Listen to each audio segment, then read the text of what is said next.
बिस्मिल्लाहिर्रहमानिर्रहीम। अस्सलामुअलैकुम। Welcome to Sheri novels arc. कहानी शुरू करने से पहले चैनल को सब्सक्राइब कर लें और बेल बटन दबाकर नई कहानियों का नोटिफिकेशन हासिल करें। शुक्रिया। पेशे खिदमत है नावल दीपक की किस्त नंबर 8। उस रात डॉक्टर प्रकाश और ज्योति अपने बंगले पर पहुंचे तो लंदन से आया हुआ एक तार मिला। छाया का एक्सीडेंट हो गया था और हालत तशवीशनाक थी। डॉक्टर प्रकाश के हाथ से तार छूट कर गिर गया और आंखों में आंसू आ गए। होंठों पर छाया का नाम अटक कर रह गया। उसकी उम्मीदों पर पानी फिरता नजर आया। उसकी एक ही बहन थी जिसे बड़े प्यार से लिखाया पढ़ाया था।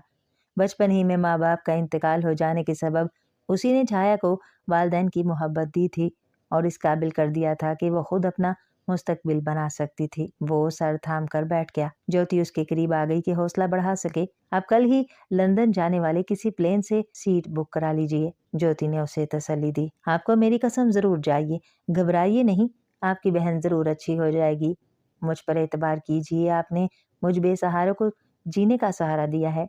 भगवान से मैं दुआ करूंगी कि आपकी बहन को मेरी उम्र लग जाए, वो मेरी जिंदगी ले ले। और ज्योति, डॉक्टर प्रकाश रो दिया। उसने ज्योति को खुद से करीब कर लिया। मेरी बहन अपनी जगह है, तुम अपनी जगह। सिर्फ उसकी सलामती की दुआ करना, भगवान तुम्हारी दुआ जरूर सुनेगा। दीपक का मेरी बात बहुत ख्याल रखना। मैं कोशिश करूंगा कि जल्द से जल्द लौट आऊं। दीपक से कोई ऐसी बात मत करना कि उसके दिल को ठेस लगे। वो बहुत मुसीबत ज़दा इंसान है। जाने क्यों कभी कभी ऐसा महसूस करता हूँ ज्योति, जैसे दीपक का ख्याल रखकर मैं तुम्हारे सुकून दिल की राह हमवार कर रहा हूँ। कितनी अजीब सी बात है ना, उससे मेरा कोई रिश्ता है ना तुम्हारा ही। तुमने तो उसे बीमार होने से पहले देखा भी नहीं। आप यकीन कीजिए कि मैं बहुत लगन के साथ दीपक की तीमारदारी करूंगी, इस ख्याल को मद्देनजर रखते हुए कि उसका असर लंदन में आपकी बहन की सेहतयाबी पर पड़े। उसके बाद डॉक्टर प्रकाश ने ज्योति को बहुत कुछ समझाया। दीपक की जहनी तड़प को कम करने की ये दवा है। जब वो बहुत रोए तो उसे कौन सी दवा देनी है, सुबह और शाम दीपक को क्या क्या दवाएं पाबंदी से खिलानी है, वो पीने से इनकार करे तो उसे किस तरह बहलाना है वगैरह।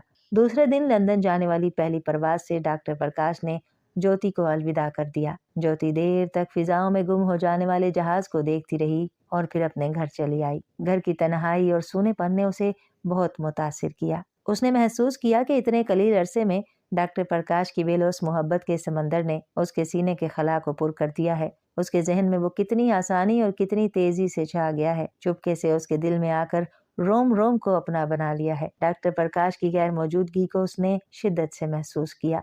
इसके सिवा वो कुछ नहीं सोच सकी। बीती हुई यादें, जिंदगी का मकसद, किसी की तलाश, सब कुछ जैसे बहुत पीछे रह गया। औरत कितनी बेबस है, एक बार वो जिसके दामन से बंध जाए उम्र भर के लिए उसी की होकर रह जाती है। फिर अपना प्यार, अपने इरादे, अपने कोलो कसम कुछ भी उसे याद नहीं रहता। शोहर की खुशी ही उसकी जिंदगी का मकसद बन जाता है। ज्योति ने उसी रोज से दीपक की तीमारदारी शुरू कर दी। उसने बहुत खुलूस और लगन के साथ दीपक का ख्याल रखा, हर वक्त उसके पास मौजूद रही। उसे हैरत थी वो दीपक की जिस कदर खिदमत करती है, दिल का सुकून उसी कदर बढ़ता जाता है। वो इस पर हैरान थी कि जब चंद घंटों के लिए अपने बंगले में आराम करने चली आती है तो उसे चैन नहीं मिलता। दीपक की दूरी आखिर उसे क्यों गवारा नहीं, क्यों उससे दूर रहकर खोई खोई सी रहती है। वो एक नर्स से ज्यादा दीपक की खिदमत करती, एक डॉक्टर से ज्यादा उसकी फिक्र करती, एक बीवी से ज्यादा उसकी सेहतयाबी के लिए दिन रात दुआएं मांगती। अपनी सारी जिंदगी में दीपक के सिवा किसी और के लिए इस कदर हमदर्दी के जज्बात महसूस नहीं किए थे। उसके करीब रहकर अब ज्योति की ये कोशिश होती कि वो राज जान ले जो दीपक ने अपने दिल की गहराइयों में कहीं छुपा रखा है। अपनी बेलौस खिदमत के पसे पर्दा वो दबी जुबान से कभी कभी इस तमन्ना का इजहार भी कर देती, लेकिन दीपक उसकी ख्वाहिश को टाल जाता। दीपक को ये खौफ था कि जिस दिन उसने अपनी हकीकत किसी पर जाहिर कर दी वो सबकी हमदर्दी खो बैठेगा। समाज उसे एक मुजरिम समझकर कानून के हवाले कर देगा, उसे सजा हो जाएगी एक लाश को चुराने के जुर्म में। फिर वो किसी को भी मुंह दिखाने के काबिल नहीं रहेगा। डॉक्टर प्रकाश को कितना दुख होगा कि उसने एक मुजरिम पर भरोसा किया। ज्योति भी उसे कितना बड़ा गुनाहगार समझेगी। ज्योति को हर बार ही उससे नाउमीद होना पड़ा था। जब अस्पताल के तमाम मरीज सो जाते, माहौल पर खामोशी छा जाती, तो वो सारे दुख दर्द भूल कर मुस्तकबिल की खुशियों के ख्वाब देखने लगता। ऐसे में ज्योति चुपके से उसके पास आ जाती और उसी के बेड पर बैठ जाती। अब तुम जल्द ही अच्छे हो जाओगे, एक दिन ज्योति ने उससे कहा। हाँ, ये सब आपकी और डॉक्टर साहब की मेहरबानी ही का नतीजा है, दीपक ने जवाब दिया। काश मैं आप लोगों के एहसान का बदला चुकाने के काबिल होता। अरे ये तुम कैसी बातें सोचने लगे? ठीक ही तो सोचता हूँ ज्योति देवी। इस दुनिया में कौन किसी के लिए इतना सब कुछ करता है? हमने तो कुछ भी नहीं किया दीपक, ये सब तो भगवान की तरफ से है जिसने हमें जरिया बनाया है। ज्योति बोली, अगर तुम्हें हमारा एहसान ही चुकाना है तो हमारी खुशियों का हमेशा ख्याल रखना। डॉक्टर साहब तुम्हें जिंदगी के नए रास्ते पर डालना चाहते हैं, उन्हें मायूस न करना। तुम्हारी खुशियों को वापस लाने के लिए वो बहुत फिक्रमंद रहते हैं, बिल्कुल इसी तरह दीपक जैसे तुम मुझे खुश देखने के लिए परेशान रहा करते थे। अपनी जिंदगी का एक एक सांस देकर भी अगर मैं उनके किसी काम आ सका तो ये मेरी खुशकिस्मती होगी, दीपक ने यकीन दिलाया। ज्योति ने महसूस किया कि दीपक की आवाज दर्द के समंदर में डूब जाना चाहती है। उसकी उदासी ने जैसे माहौल पर भी असर किया था। चांद के चेहरे पर बदली छा गई थी। आप मुतमईन रहें ज्योति देवी, डॉक्टर साहब की खुशी ही मेरी खुशी है, आपका साथ ही मेरा सुख है, दीपक कहता रहा। मैं कभी अपनी तरफ से आप दोनों को मायूस नहीं करूंगा, आपकी हर ख्वाहिश का एहतराम करना मेरा फर्ज होगा। अच्छा एक बात बताओ, ज्योति ने मौजू गुफ्तगू बदल दिया। आंखों की पट्टी खुलने के बाद तुम सबसे पहले किसे देखना चाहते हो? मैं मेरे चाहने से क्या होगा ज्योति देवी? दीपक की आवाज जैसे उसके टूटे दिल की आवाज थी। इसकी भी तो मर्जी होनी चाहिए। किसकी मर्जी? ज्योति चौंक उठी। तुम तो अपने बारे में कुछ बताते ही नहीं। याद है एक मर्तबा मैंने तुमसे तुम्हारी बीवी का पता मांगा था, लेकिन तुम टाल गए। कुछ समझ में ही नहीं आता तुम्हारे दिल में क्या है। तुम नहीं जानते मैं तुम्हारे दिल में पोशीदा राज जानने के लिए कितनी ख्वाहिशमंद हूँ। तुम बताओ दीपक, मैं हर तरह से कोशिश करके तुम्हारी बीवी को उस वक्त हाजिर कर दूंगी जब आंखों से पट्टी खुलेगी। वो किस तरह आ सकती है ज्योति देवी? वो तो मर चुकी है। ये कहते हुए दीपक की आवाज भर आ गई। ज्योति खामोश हो गई। उसे एहसास था कि इस हालत में दीपक को रोना नहीं चाहिए। तुम मुझे देखना चाहते थे ना? ज्योति ने डूबती आवाज में अचानक पूछा। वो दीपक का दर्द बर्दाश्त ना कर सकी। हाँ, दीपक ने जवाब दिया। तो फिर उस दिन मैं ही तुम्हारी आंखों के सामने रहूंगी। पट्टी खुलते ही तुम सबसे पहले मुझे देखना। इस तरह कम से कम तुम्हारी एक ख्वाहिश तो पूरी हो जाएगी, ठीक है ना? ज्योति उसे किसी बच्चे की तरह बहला रही थी, लेकिन खुद उसके दिल में एक कसक सी थी। वो सोच रही थी अपनी गुज़िश्ता जिंदगी के बारे में जिसे उसने एक अनजान अनदेखे शोहर की इजाद में गुजार दिया था। दीपक की मोहब्बत की इंतहा देखकर वो तड़प उठी। इतनी ही मोहब्बत, शायद इससे भी ज्यादा मोहब्बत उसका वो शोहर भी करता होगा जिसने उसे एक नई जिंदगी दी थी और गालबन खुद मौत के अंधेरे में खो गया था। लेकिन अब वो किसी और की हो चुकी है। अब तो उसके लिए इसी में भलाई है कि वो सब कुछ भूल जाए। माजी की यादों से उसे कुछ नहीं मिलेगा। उस राख को कुरेदने का कोई फायदा नहीं। उस राख से अगर कोई चिंगारी निकल आई तो फिर उसकी लपेट में आकर जिंदगी का सुकून छिन जाएगा। वो कहीं की नहीं रहेगी। एक रात दीपक अपने बेड पर लेटा शायद खामोशी की जुबान समझने की कोशिश कर रहा था। ज्योति पास ही कुर्सी पर बैठी उसी के मुतालिक सोच रही थी। अचानक कहीं दूर बादल गरज उठे तो दीपक उठकर बैठ गया और कहने लगा, शायद बारिश होने वाली है। अपनी बात का जवाब इकरार में सुनकर वो बोला, मुझे बरामदे में ले चलिए। चलो। ज्योति खड़ी हो गई और उसके करीब आई। हाथ पकड़ लूं? नहीं, दीपक बोला और उठते हुए कहा, अब तो मुझे अंधेरे में चलने की आदत हो गई है। ज्योति कुछ न बोली और दीपक को सहारा देकर बरामदे तक ले आई। दीपक को उसने रीलिंग के सहारे खड़ा कर दिया। कितनी अच्छी हवा चल रही है। ऐसे में डॉक्टर साहब की याद तो आपको आ रही होगी। आना ही चाहिए। अब मेरा इस दुनिया में उनके सिवा और है कौन? हाँ, इसमें क्या शक है। दीपक ने गहरा सांस लिया और पूछा, डॉक्टर साहब कब आएंगे? कोई ठीक पता नहीं है। कोई खत नहीं आया लंदन से? आया है, ज्योति ने बताया। छाया अच्छी तरह है। मैं तो डॉक्टर साहब के बारे में पूछ रहा था। दीपक फौरन ही तड़प कर बोला। उसके दिल में छाया के नाम तक से खौफ समा गया था। वो भी अच्छी तरह है। तुम्हारी आंखों की पट्टी खुलने से पहले ही। तुम फिक्र ना करो, हमें तुमसे ज्यादा तुम्हारा ख्याल है। ज्योति देवी, दीपक पर गोया मौसम का नशा छा गया। जी चाहता है आपकी खूबसूरती का अंदाजा मैं अपने हाथों से करूं। तुम्हारी यह आरजू पहले पूरी हो सकती थी, लेकिन अब तो मैं एक शादीशुदा औरत हूँ, दूसरे की बीवी हूँ। ज्योति ने उसकी बात का जरा भी बुरा नहीं माना। आप ठीक कहती हैं ज्योति देवी, लेकिन जाने क्यों कभी कभी दिल चाहता है कि अपनी आंखों से पट्टी नोच कर फेंक दूं, अंधेरे का बोझ फौरन ही उतार फेंकूं और आपको जल्द से जल्द देख लो। ऐसी ख्वाहिश पहले तो बहुत ज्यादा थी, लेकिन डरता था कि आप बुरा न मान जाएं। और अब क्यों नहीं सोचा कि मैं बुरा मान सकती हूँ। अब आप एक शादीशुदा औरत हैं, लेकिन उस वक्त तो मेरे खिलाफ कुछ और भी सोच सकती थी। अच्छा, तो फिर कुछ और दिन सब्र से काम लो। उसके बाद अपनी आंखों से देख लेना कि मैं कैसी हूँ। और अगर मेरी आंखों की रोशनी वापस ना आई तो फिर डॉक्टर साहब की मौजूदगी में तुम्हें एक बार जरूर मौका दूंगी कि तुम मेरे चेहरे को अच्छी तरह अपने हाथों से छू कर देख लो।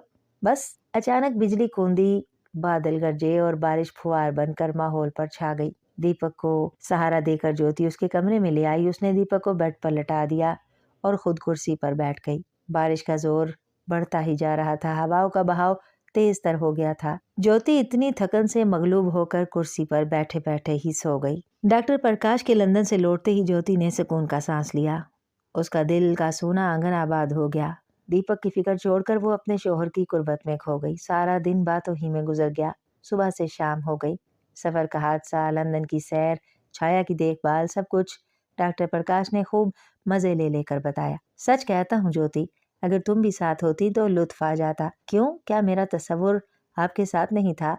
ज्योति, डॉक्टर प्रकाश ने उसे अपने करीब कर लिया। आपकी खुशी ही मेरी खुशी है। आप खुश रहें तो मुझे इसी घर में जन्नत मिल जाएगी। दीपक कैसा है? डॉक्टर प्रकाश ने गुफ्तगू का मौजू बदल दिया। अच्छा है, आज की शाम बीत जाने का वो बहुत बेचैनी से इंतजार कर रहा है, ज्योति ने जवाब दिया। कई बार कह चुका है। आंखों से पट्टी खुलते ही ज्योति कहते कहते रुक गई। हाँ हाँ कहो, डॉक्टर प्रकाश उसे चुप देखकर बोला। वो दीपक मुझे देखना चाहता है। इस पर डॉक्टर प्रकाश ने ज्योति को गौर से देखा। ज्योति सहम गई। उसी लम्हे डॉक्टर प्रकाश जोर से हंस दिया। फिर कहा, तो क्या हुआ, खड़ी हो जाना उसके सामने। ज्योति कुछ न बोली तो डॉक्टर प्रकाश ने मजीद कहा, कल सुबह तुम बहुत संभल कर अस्पताल आना। मैं पहले ही यहाँ से निकल जाऊंगा। पट्टी 8 बजे खुलेगी, तुम इससे पहले ही अस्पताल पहुंच जाना। क्या हर्ज है अगर आंखें खुलते ही वो दुनिया के हसीन तरीन शाहकार का नजारा कर ले? आखिर वो तुम्हें मुझसे छीन तो नहीं लेगा। और हाँ, डॉक्टर प्रकाश फिर बोला, तुम्हें सफेद गुलाब पसंद है ना? कल सुबह तुम खास तौर सफेद गुलाब अपनी स्याह जुल्फों में लगाना। तुम्हें शायद नहीं मालूम कि दीपक को सफेद गुलाब ही पसंद है। तुम्हारी और उसकी पसंद इस मामले में एक है। डॉक्टर प्रकाश मुस्कुराने लगा। मेरा दिल बहुत घबरा रहा है। न जाने क्यों ज्योति काम कर बोली। मुझे यूं लग रहा है जैसे बहुत जल्द कोई अनहोनी होने वाली है। ऐसी बदशगुनी बातें नहीं करते। डॉक्टर प्रकाश ने बहुत प्यार से उसके हसीन रुखसार पर थपकी दी। बहुत जल्द तो बस एक ही काम होने वाला है, खास और अहम। उसका होना बहुत जरूरी है। अगर दीपक की पट्टी नहीं खुली तो फिर जाने क्या हो जाएगा। नहीं, मेरा मतलब ये हरगिज नहीं था, ज्योति घबरा कर बोली। मेरी तशवीश का सबब दीपक नहीं है। मैं तो अपने मुतालिक सोच रही थी कि आज मेरा दिल इतना क्यों घबरा रहा है। ये सब तुम्हारा वहम है। तुम अच्छी खासी तो हो। डॉक्टर प्रकाश ने उसके चेहरे को हाथ से ऊपर उठाया। मैं नहीं आता तब दूसरी बात थी, अब तो मैं तुम्हारे साथ हूँ। फिर अपने आने की खुशी में हम कल एक पार्टी देने वाले हैं। सिर्फ दीपक ही को चाय पर बुलाएंगे, फिर वो हमारे साथ ही रात का खाना भी खाएगा। ये दावत उसकी बीनाई वापस आने की खुशी में भी होगी, ताकि उसे भी एहसास हो कि वो उस दुनिया में अकेला नहीं है। क्यों ज्योति, ठीक है ना? हाँ। ये कहते हुए ज्योति को खुद अपनी आवाज अजनबी सी लगी। दूसरे रोज ठीक 8 बजे सुबह दीपक की आंखों से पट्टी खोलने वाली थी। डॉक्टर प्रकाश को एक नर्स ने आकर बताया कि फोन आया है। उसने फोन रिसीव किया तो दूसरी तरफ से उसे ज्योति की जानी पहचानी आवाज सुनाई दी। जी मैं। हाँ हाँ बोलो, क्या बात है? डॉक्टर प्रकाश ने पूछा। क्या हुआ, तुम अभी तक अस्पताल क्यों नहीं आई? मैं नहीं आ सकती, मेरा दिल नहीं कर रहा है कि मैं वहाँ आऊँ। कोई बात नहीं, तुम्हारी तबीयत तो ठीक है? हाँ। डॉक्टर प्रकाश जोर से हंसा। भला तुमसे मुंह मोड़कर मैं इस दुनिया में जिंदा रह सकता हूँ? तुम्हारी तो हर बात मेरे लिए एक अदा है। मान उसकी निगाह करीब ही खड़ी हुई एक नर्स पर पड़ी। उसने गुफ्तगू को फौरन मुख्तसर कर दिया और बोला, अच्छा अब मैं दीपक की पट्टी खोलने के बाद ही आऊंगा, बाय। रिसीवर रखकर डॉक्टर प्रकाश नजरें झुकाए दीपक के पास चला आया। ज्योति देवी नहीं आई क्या? दीपक ने महसूस कर लिया कि प्रकाश अकेला है। कमरे में उसे ज्योति की मखसूस खुशबू का एहसास नहीं हुआ था। उसकी तबीयत कुछ ठीक नहीं है। डॉक्टर प्रकाश का लहजा माजरत ख्वाहाना था। दीपक के मुंह से हैरत जदा सी आवाज निकली और फिर उसके चेहरे पर उदासी छा गई। क्या बुरा मान गए? डॉक्टर प्रकाश को उसकी नाउमीदी बहुत खटकी। जी नहीं, नहीं तो डॉक्टर साहब। दीपक अपनी उदासी पर पशेमान सा हो गया। भला इसमें बुरा मानने की क्या बात है? तबीयत खराब हो गई तो उनका क्या कसूर? डॉक्टर प्रकाश ने महसूस कर लिया कि दीपक जबरन मुस्कुरा रहा है। वो इसीलिए बोला, मुझे वाकई बहुत अफसोस है दीपक के। अरे डॉक्टर साहब, आप भी कैसी बातें करने लगे? दीपक बोल उठा। चलिए पट्टी खोलिए। आंखें ज्योति पाने को बेचैन हुई जा रही हैं। ज्योति का दिल सुबह ही से घबरा रहा था।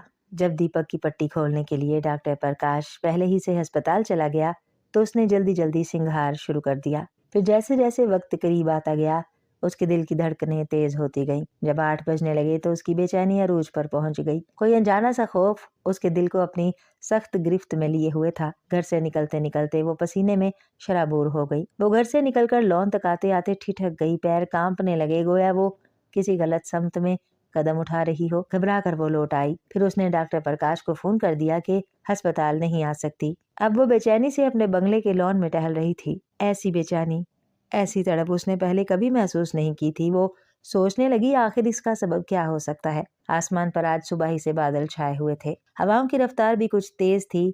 हद नजर तक दिखाई देने वाले दरख्तों की पत्तियां और शाखें हवा के दबाव से झुकी जा रही थी। ऐसा मालूम हो रहा था जैसे आज शाम तक कोई बहुत बड़ा तूफान आने वाला है। ये तूफान कहीं उसका बसा बसाया घर ना उजाड़ दे, उसकी मुसरतों के शजर को कहीं जड़ से ना उखाड़ फेंके। कितनी मुश्किलों के बाद बहुत सोच समझ कर उसने इन मुसरतों की बुनियाद रखी थी। कितनी हसरतों से उसने अपने आशियाने के तिनके जमा किए थे। लेकिन अब ऐसा मालूम हो रहा था जैसे ये आने वाला तूफान इससे सब कुछ छीन लेगा और उसकी मुसरतों और सुकून में आग लगा देगा। प्रकाश से उसका वो रिश्ता टूट जाएगा जिसे उसने दो रूहों का अटूट बंधन समझा था। उसके दिल में जाने कैसी बेकली थी। एक तड़प थी जो उसके सारे वजूद में जहर घोलती जा रही थी। हवा के एक एक झोंके पर वो ठिठक जाती। गेट की तरफ खुद ही खुद उसकी नजरें उठ जाती। ऐसा लगता बादलों का सहारा लेकर कोई तूफान किसी तेजी से उसके करीब आने वाला, उसे अपने साथ ले जाने के लिए इसी दुनिया में वापस, जहां से बचकर वो यहाँ भाग आई थी। दुख, तड़प, आंसुओं का जहां फिर उसे अपनी जानिब खींच रहा था। दिल की आन जहानी भड़कती आग को खामोश करने के ख्याल से वो लॉन में चली आई थी। पौधों और क्यारियों में उगी पत्तियों के साथ वो फूलों को देखने लगी जहां अभी तक शबनम की दो एक बूंदें बाकी रह गई थी। उसे यूं लगा कि ये फूलों भरा चमन उसके गमो अलम में शरीक है। उसने झुककर एक फूल तोड़ लिया, सफेद गुलाब का फूल। उसकी उंगली में कांटा चुभते चुभते बचा। उसकी पत्तियों पर शबनम के दो कतरे दिखाई दिए। ज्योति को ऐसा महसूस हुआ जैसे दीपक की आंखों से वो टपके हुए आंसू हों। लॉन से वो अंदर अपने कमरे में आ गई। सिंगार मेज के मुकाबिल बैठकर आईने में उसने अपने पैकर को बहुत गौर से देखा, बहुत हैरत की नजर से, जैसे वो खुद को पहचान रही हो। पिछली ज्योति और अब की ज्योति में फर्क देख रही हो। कितना ज्यादा फासला था उन दोनों में। एक की आंखों में अपनी बेगर्ज मोहब्बत का गरूर था, दूसरी की आंखों में नई जिंदगी को पाकर नई रोशनी की चमक थी। एक बुझे हुए दीपक की मानिंद उदास होकर भी अपनी कामयाबी पर मुस्कुरा रही थी। दूसरी जिंदगी की नई रोशनी, नई खुशियां पाने के बाद भी उदास थी, बेचैन थी, जैसे उसने सारी दुनिया को हासिल करके भी अपना सब कुछ खो दिया हो। उसने अपने सजे सवरे चेहरे को देखा। नीली नीली आंखों से जैसे समंदर छलक पड़ने को बेचैन था। लबों पर अजीब सी थरथराहट थी, सांसों में आहों की आमेजिश थी। फूल को उसने अपने जूड़े में लगा लिया। अपनी गर्दन में पड़े हार पर भी उसकी नजर पड़ी। पीतल का ये हार उसके खाना दिल में रूह बनकर अटका हुआ था। हार को उसने चूम लिया। उस पर अपने हसीन लबों को रखकर वो सिसकने लगी, आंसू बहाने लगी। उसकी आहों से कमरा गूंज उठा। ये हार ही उसकी जिंदगी था, जिंदगी का सच्चा रफीक। उसके दिल का राज इसी हार में पोशीदा था, जिसे वो चूम कर दिल की तस्कीन का सहारा ढूंढ लेती थी। डॉक्टर प्रकाश ने जब भी इस पीतल के हार को अलहदा कर देने की तमन्ना का इजहार किया था तो उसने साफ इनकार कर दिया था। ये मेरी माँ की आखिरी निशानी है। अपने दिल की तस्कीन को वो ऐसा कहती। उन्होंने मरने से पहले अपने हाथों से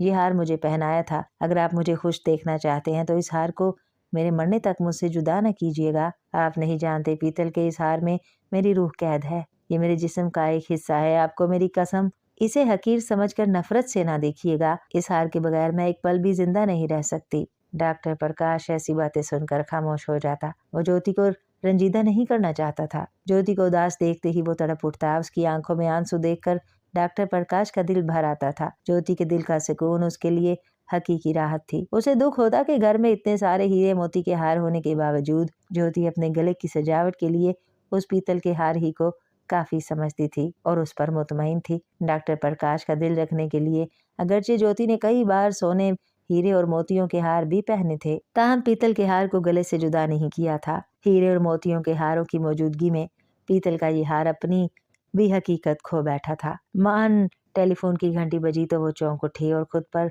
काबू पाकर रिसीवर उठा लिया। दूसरी तरफ से डॉक्टर प्रकाश की आवाज सुनाई दी। हेलो ज्योति, इतनी देर से फोन की घंटी बज रही थी और तुमने अब रिसीवर उठाया है। अच्छा, एक खुशखबरी सुनो, दीपक की बिनाई वापस आ गई है। उसे उसकी ज्योति मिल गई। ऑपरेशन कामयाब रहा, अब वो देख सकता है। ज्योति खामोश रही तो वो फिर बोला, तुमने मुबारकबाद नहीं दी। मुबारक मुबारक हो, वो मुर्दासी आवाज में कहने लगी। जाने क्यों दीपक की ज्योति वापस आ जाने पर उसे जरा भी खुशी नहीं हुई। क्या बात है ज्योति, तुम खुश मालूम नहीं होती। नहीं नहीं, ज्योति जल्दी से इस तरह बोली जैसे उसकी चोरी पकड़ी गई हो। दरअसल मैं इस वक्त और ही सोच रही थी। देखो ज्योति, डॉक्टर प्रकाश की आवाज आई, ये सोचना वोचना छोड़ दो, मैं तुम्हें सिर्फ हंसते देखना चाहता हूँ। जब देखो तुम उदास रहती हो। क्या मेरा तुम्हारे ऊपर इतना भी हक नहीं कि तुम्हारी उदासी का सबब जान सकूं, दिल का दर्द मालूम कर सकूं? जरूर है, मुझे बताओ क्या बात है, कहो तो मैं अभी आ जाऊं। कोई खास बात नहीं, मुझे आज माँ बहुत याद आ रही है, ज्योति ने बहाना बनाया। अच्छा सुनो, मुझे आने में देर हो जाएगी, एक और मरीज को देखना है, उसकी हालत कुछ खराब है। ठीक है, मैं आपको मुंतजिर मिलूंगी, उसने जवाब दिया। हाँ, तुम्हें आज की दावत तो याद है, आज शाम दीपक हमारे घर आएगा। डॉक्टर प्रकाश ने याद दहानी कराई। ज्योति के हाथ से रिसीवर छूटते छूटते बचा। वो बेचैन सी हो गई। बड़ी मुश्किल से वो सिर्फ एक लफ्ज हाँ कह सकी। दूसरी तरफ से सिलसिला मुनक़ता हो गया। उसी वक्त जोर से बादल गरजे और बिजली कड़की। ज्योति का दिल कांप उठा। वो दोबारा ख्यालों की उस आग में झुलसने लगी जिसकी कोई माकूल वजह वो खुद नहीं जानती थी। शाम अभी दूर थी मगर तूफान के आसार अभी से जाहिर होने लगे थे।